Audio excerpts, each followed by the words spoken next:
मंडळी, आपल्या महाराष्ट्रामध्ये नेहमी अनोख्या गोष्टी घडतच असतात. पूर्वी लॉकडाऊनच्या काळामध्येही रस्ते बंद असल्यामुळे यूपी बिहारचे लोक मुंबई पुण्याहून पर्याय नसल्याने घराकडे अगदी रेल्वे मार्गाने पायी घराकडे निघाले होते. लोकांनी त्यांनाच बघून चोर आहेत अशा असंख्य अफवा पसरवल्या. काहींनी तर त्यांना अगदी पळून पळून देखील मारले होते. अशाच प्रकारच्या कित्येक अफवा सध्याही पसरत आहेत आणि त्या आहेत की गावांगावांवरती सध्या ड्रोन घिरट्या मारतात आणि त्यानंतर गावामध्ये चोरी होते.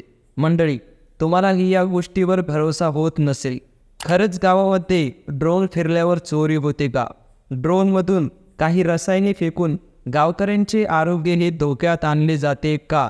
की कोणी लोक उगीच फक्त मजा म्हणून ड्रोन गावांवरती उडवतायत का? आणि ड्रोनचा वापर करून गावांवरती कुणाचा हल्ला करायचा प्लॅन आहे का? अशा असंख्य प्रश्नांबद्दल आजच्या या व्हिडिओमध्ये आपण जाणून घेणार आहोत. मित्रांनो, ही घटना सुरू होते बीडपासून. बीडमध्ये सगळ्यात आधी जरांगे पाटील यांच्या घरावरती काही ड्रोन घिरट्या मारत होते. त्यानंतर त्यांच्यावरती पाळत ठेवली जाते असे त्यांनी माध्यमांशी चर्चा करताना देखील सांगितले होते.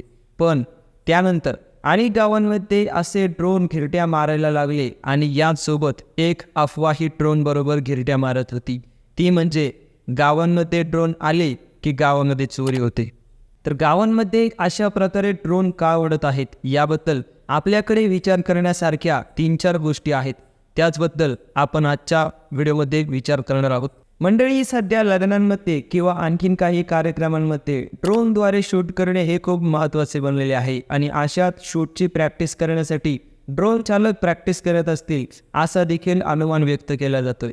यानंतर आपण आपल्या मोबाईलमध्ये गुगल मॅप किंवा ॲपलचा मॅप वापरतो. अशा नकाशांमध्येही काही ठिकाणी गोष्टी दर्शवण्यासाठी आणि त्या गोष्टी शूट करण्यासाठी देखील ड्रोनचा वापर होऊ शकतो. म्हणजे सॅटेलाईटद्वारे आपल्याला दिसणाऱ्या नकाशा यामध्येही ड्रोनचा वापर होऊ शकतो. अशी गोष्ट नाकारली जाऊ शकत नाही. आता बोलायचं झालं तर ड्रोन ही टेक्नॉलॉजी सगळीकडे पोहोचलेली आहे आणि अगदी कमी किमतींमध्येही सध्या बाजारामध्ये ड्रोन खरेदी आपण करू शकतो. त्यामुळे काही लोक उगीच मजा म्हणून अशा प्रकारे गावकऱ्यांना त्रास देत असतील असा देखील अंदाज वर्तवण्यात येतोय. यामध्ये दिवसा उडवले जाणारे ड्रोन विविध पाणी योजनांचे सर्वेक्षण करण्यासाठी उडवले जात असतात. तर सिंचन विभागाकडून अशी माहिती देण्यात आलेली आहे की या कामासाठी वापरण्यात येणारे जे ड्रोन आहे ते रात्री उडवले जात नाही, हेही स्पष्ट झालेले आहे. आणि शासकीय कामाचे ड्रोन रात्री उडवले जात नसतील तर अशा गिरट्या घालणारे ड्रोन नेमकं कोणाचे आणि कशासाठी उडवले जात आहेत हे याचे गूढ सध्या वाढलेले आहे.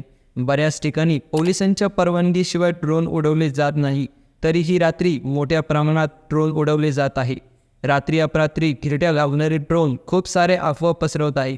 नागरिकांमध्ये भीतीचे वातावरण आहे. दरोडे, खून, सायबर गुन्ह्यांमध्ये पोलीस अत्याधुनिक यंत्रणा वापरतात. मग या ड्रोन प्रकरणामध्ये का वापरत नाही असा प्रश्न देखील उपस्थित होत आहे. पोलीस यंत्रणा या ठिकाणी काय करू शकते त्याच्यावर एक नजर टाकू. तर अँटी ड्रोन गनचा वापर पोलीस या ठिकाणी करू शकतात. अनेक ठिकाणी बिना परवानगी ड्रोन उडवल्यास सुरक्षा यंत्रणांची तारांबळ उडते. अशा वेळी अँटी ड्रोन गनद्वारे संशयास्पद ड्रोनवर नियंत्रण मिळवता येते. संशयास्पद ड्रोनचा त्याच्या मूळ रिमोटशी असलेला संपर्क तोडून हे ड्रोन तिथेच लँड करता येऊ शकते. तर आंतरराष्ट्रीय क्रिकेट सामन्यांमध्येही अशी गन वापरण्याची अनेक उदाहरणे बघायला मिळतात. तर अँटी ड्रोन गन वापरून रात्री गिरट्या घालणाऱ्या ड्रोनचा बंदोबस्त करायला हवा अशी प्रतिक्रिया उमटल्या आहेत. मित्रांनो, तुमच्या गावांकडेही अशा ड्रोनच्या घटना घडल्या आहेत का? नक्की आम्हाला कमेंटमध्ये सांगा.